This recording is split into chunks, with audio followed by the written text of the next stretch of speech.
আজকে বিশেষ বিশেষ খবরের দিকে নজর রাখুন। আরজিকর কাণ্ডে দোষীদের উপযুক্ত শাস্তির দাবিতে এবং সাথে মুখ্যমন্ত্রী, স্বাস্থ্যমন্ত্রী তথা পুলিশ মন্ত্রী মমতা বন্দ্যোপাধ্যায়ের পদত্যাগের দাবি করে পূর্ব বর্ধমান জেলার পূর্বস্থলী 2 নম্বর ব্লকের পারুলিয়া নাগরিক কমিটির উদ্যোগে এই দিন শনিবার সন্ধ্যা 6টা নাগাদ এক প্রতিবাদ মশাল মিছিল অনুষ্ঠিত হলো।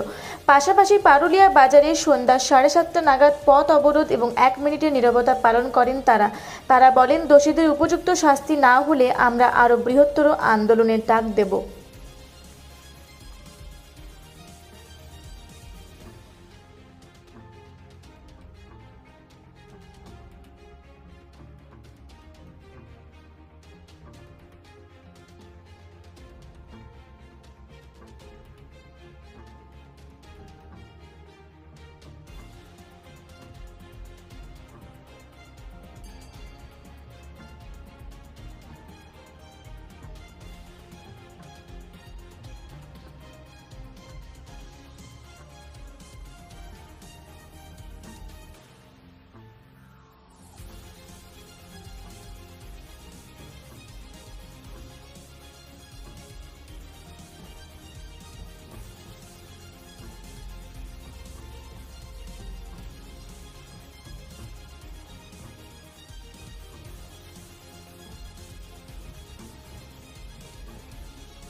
পূর্বস্থলী থেকে অত্রি চক্রবর্তীর সাথে দেবাশিস ঘোষের রিপোর্ট, রূপসী বাংলা মিডিয়া।